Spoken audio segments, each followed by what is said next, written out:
clarifies that matter I wanted to talk about.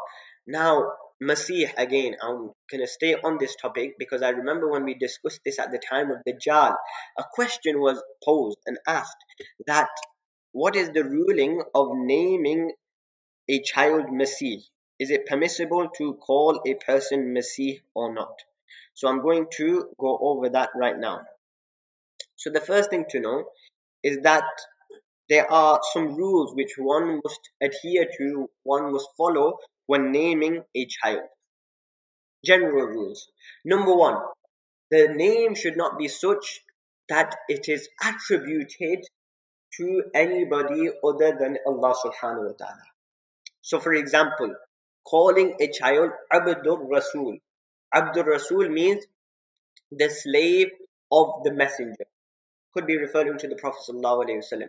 The slave of Muhammad sallallahu alaihi wasallam, or Abdul Ali, or anything, to attribute it to anybody other than Allah subhanahu wa ta'ala, to say that you are the slave of anybody other than Allah subhanahu wa ta'ala, such a name is not allowed. So Abdul Rasul would not be allowed. Number two, it should not be an attribute that is specific with Allah subhanahu wa ta'ala with the alif lam in front of it. With, in English you can say ar or al at the start of it. So for example, the 99 names of Allah subhanahu wa ta'ala, it is not permissible for a person to be called Ar-Rahim or Ar-Rahman or Al-Ghafur or Al-Ghaffar. Why? Because these are all attributes that are specific with Allah subhanahu wa ta'ala, the most merciful, the most forgiving. Who is the most forgiving? That is Allah subhanahu wa ta'ala. Who is the most merciful? That is Allah subhanahu wa ta'ala. Hence why that name is not allowed. Yes, if a person attributes himself to Allah subhanahu wa ta'ala, i.e. he calls himself Abdul Rahim, the slave of the most merciful one. He says Abdul Ghaffar, the slave of Ghaffar, the most forgiving, then it is permissible. And we should remember there are many people who have this name Abdul Ghaffar, Abdul Rahim, Abdul Rahman, the norm, or Abdul Wahid, and the norm and the tradition has become that they are no longer called by the name Abdul or the word Abdul. People just shorten their name and say Rahim, Rahman, Ghaffar, okay, and Wahid, and they take out Abdul. So that is extremely disrespectful. I've read some fatwas of certain scholars who say that it is completely not jaiz, impermissible to call somebody like this. However, the more correct opinion is that it is disrespectful. It is against the adab and the etiquette to call them Rahman and Rahim and Wahid just like that. You should call them Abdul Rahman and Abdul Rahim. So you should not shorten their name. That is the second condition. The third condition is linguistically, the name should have a good meaning. Linguistically. And the meaning of the name will have an effect on that child. So, for example, it comes in the narrations that there was a child brought to the Prophet sallallahu alaihi wasallam, and that child was called Sa'ib. The Prophet ﷺ asked him, what have you named this child? So they said Sa'ib. And Sa'ib means lost. So the Prophet ﷺ said, don't call him Sa'ib, rather he is Abdullah. However, what happened is that he was commonly known as Sa'ib. The name Sa'ib, it prevailed. And he was commonly known as Sa'ib. And the result of that is that he did not die until he lost his intellect, i.e. he became insane. So we said his name was Sa'ib, which means lost. So the effect of that is before he died, he lost his intellect, he became insane. And sometimes the effect of the name is not restricted to just the person themselves. Sometimes the effect of that name continues in the offspring. It is mentioned by Hazrat Ibn Musayyib rahmatullahi alayhi that his grandfather was taken to the Prophet sallallahu alaihi wasallam. So the Prophet sallallahu alaihi wasallam said that, what is your name? So he said, my name is Hazm. And Hazm means harsh and rough. So the Prophet ﷺ says, no, you're not hard, you're not harsh. Rather, your name is Sahl. Sahl means ease and easy. So the Prophet ﷺ basically advised him to change his name to Sahl. But he said, how can I change the name which my grandfather gave to me? I'm not going to change the name I'm not going to change the name which my father gave me and which my father named me. So Hazrat Ibn Musayyib rahmatullahi alayhi, he says that the effect of that was that since then within our family harshness in character remained. That everybody in our family, in terms of their character, their personality, they are harsh and rough. So it was the effect of the name of their grandfather that continued in their family. So that is the third condition. Number 4, some people have said that it is not permissible to keep such names which display one to be pious, in which there is self-praise, and within that you can say is such a name which displays one to be disobedient. And the evidence they use is the fact that the wife of the Prophet ﷺ and our mother, Hazrat Zainab radiallahu anha, she was initially named and her name was Barra. And Barra comes from Bar, which means pious, righteous. So the Prophet ﷺ changed her name from Barra to Zainab. That it is as if she is displaying piety for herself. She is giving herself the prestige of piety. So the Prophet ﷺ changed her name. And such a name which displays disobedience. So it's mentioned in Muslim Sharif that one of the daughters of Hazrat Umar radiallahu anhu was called Asiya. Asiya with a ain and a sad, which means disobedient. Prophet ﷺ changed her name, that your name is not Asiya, rather your name is Jamila, which it means beautiful and good. However, the more correct opinion in terms of the first point, a name in which there is some self-praise or in which one is displaying piety for themselves, the correct opinion is that such a name is allowed under the condition that one intends to get a good omen from it. Like we said, that the name has an effect on the person, so they name their child such so that it has an effect on them and that they grow up to be pious or salih or abrar, such a name that yes, when they grow up they will be pious, they will worship Allah subhanahu wa ta'ala. When it is done with such a reason and such an intention, it will be permissible without doubt. And the evidence provided for this is that it is mentioned from Hazrat Jabir radiallahu anhu that the Prophet sallallahu alaihi wasallam intended on forbidding the following names: Ya'la, which means elevated; Barakah, blessing; Aflah, most successful; and Yasar and Nafi. Nafi, most the one who gives benefit. So the Prophet ﷺ intended on forbidding these names. However, Hazrat Jabir says that the Prophet ﷺ, he remained quiet.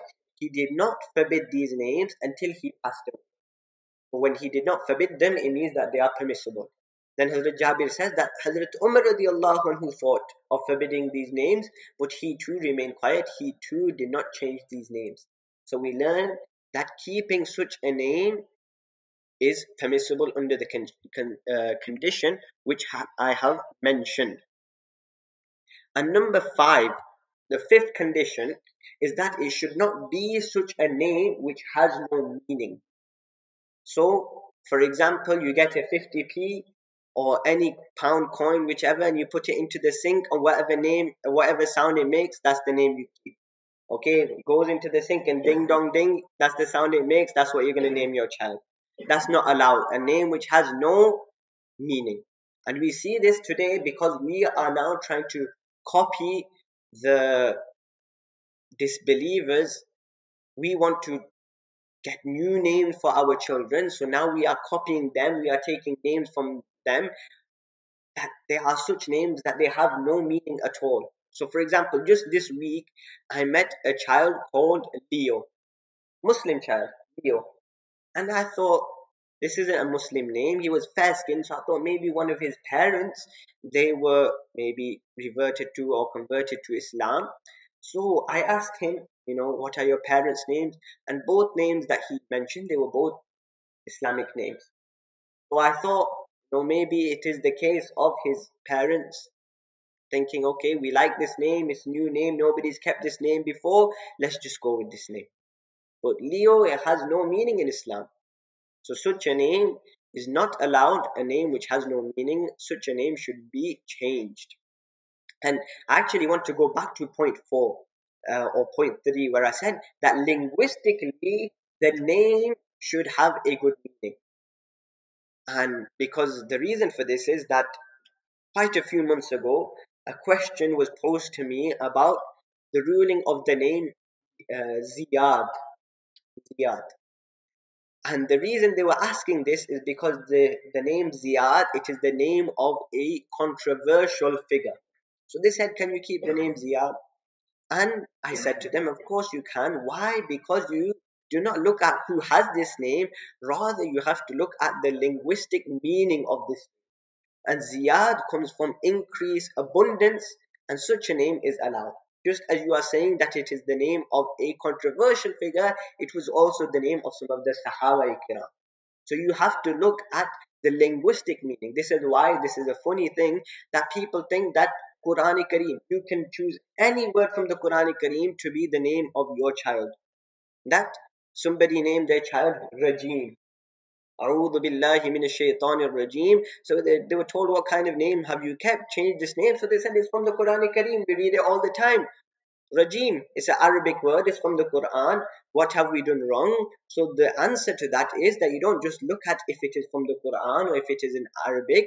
You have to look at the linguistic meaning of Rajim, the cursed one. So how can you name your child Rajim? Okay, so that is not permissible. And one more point as well is the name of angels. Can you name your child Jibrail or Mikael? So the most correct opinion is that it is permissible to name your child such. There is a weak hadith which says that the Prophet ﷺ forbid naming your child according to the names of the angels, and similarly Imam Malik rahmatullahi alayhi is of the opinion that you shouldn't name your child according to the name of the angels. So this is maybe the reason why it's not common that we do not see many people called Jibrail or Mikael, etc., even though the word means servant, referring to the servant of Allah. Say Jibrail means Abdullah, slave of Allah subhanahu wa ta'ala. So linguistically, it seems as though the name is okay, and like I said, the more correct opinion is that such a name is allowed. And the last 2 points that I would like to present is the importance of keeping this name. Is in one narration it comes that the Prophet sallallahu alaihi wasallam, actually before that, yes, that okay, we've mentioned these 5 points, but what should we name our child? So there's a narration where the Prophet ﷺ said that name your children according to the names of the Anbiya Kiram, according to the names of the prophets. And then the Prophet ﷺ said that the most beloved name to Allah subhanahu wa ta'ala is Abdullah and Abdul Rahman. And the most truthful of the names is Harith and Hammam. And the most hated names according to Allah subhanahu wa ta'ala is, I think, Huzn and Mudra, or kama qala alayhi salatu wassalam. So here the Prophet ﷺ is advising us to keep the name of our children Abdullah, Abdul Rahman, or any name which there is Abd, and then after it there is the 99 names of Allah subhanahu wa ta'ala, Abdul Ghaffar, Abdul Rahim, etc., etc. And similarly, the names of the prophets, and similarly, the Prophet ﷺ in one place he said, keep your name according to my name. So the name Muhammad also is very good. And the last point regarding to the importance of keeping a good name is highlighted in the following hadith of Abu Dawood Sharif, where the Prophet ﷺ said, إِنَّكُمْ تُدْعُونَ يَوْمَ الْقِيَامَةِ بِأَسْمَائِكُمْ, that on the day of judgment you will be called with your names and the names of your fathers. So keep good names. On the day of judgment, when Allah subhanahu wa ta'ala is going to call us for hisab kitab, He's going to call us by our names and our father's names. So today we have surnames. So surnames will not be in fashion, you can say, on the day of judgment. Instead, Allah subhanahu wa ta'ala will call us how? He will call us by our name and then after it our father name. So He will say Salman ibn Bilal. The word ibn means son. So He will call you like this. He will call you, O such and such, the son of such and such. O Salman ibn Bilal. O Muhammad ibn Abdullah, etc., etc. So this is how you called on the day of judgment. So keep good names. When Allah subhanahu wa ta'ala calls you in front of everybody on the day of judgment, your name should be a good name. Okay, and I will end with the one latifa, is that one time somebody came to my father and about names. We've had a child, can you give us a name? So he gave them one list of names. They said no, we don't like these names. Another set of names, no, we don't want this name. Third set of names, no, none of these, we don't find any of these names appropriate. We want a name that is new and nobody else has ever had this name. So he said, you know what to do? Name your child dog, snake, scorpion. Give them a name like this. Because there are no other names that are possible to give to your child. Keep the names of the prophets, the names that I've given you, they're all good names. You want new names? So there, name them such. So this is a reality that we have now, now falling into this tradition of trying to get a new name for our child. And we left behind the tradition of our forefathers, which was to keep the names of the prophets, of the Prophet ﷺ, of Abdullah and Abdul Rahman, and we forgot the fact that these names will have an effect on our children. So now, the whole reason I mentioned this is because I was asked when we were doing the Dajjal series, is what is the ruling of keeping the name Maseeh? Can I name my child Maseeh? So the answer is that the few guidelines which we have mentioned right now, Maseeh does not violate any of these, or it does not go against any of these guidelines. Therefore, it would be permissible to keep the name Maseeh. However, it would not be recommended. Because linguistically, it does not have the best of meanings. It does not have a meaning which is really going to affect a person. So, and this can be seen through the fact that we do not see many people in our area, in our generation, or from the pious predecessors kept this name Masih. So we learn that it's jaiz, but it's not recommended. Instead, we should keep the names which we have just mentioned. وآخر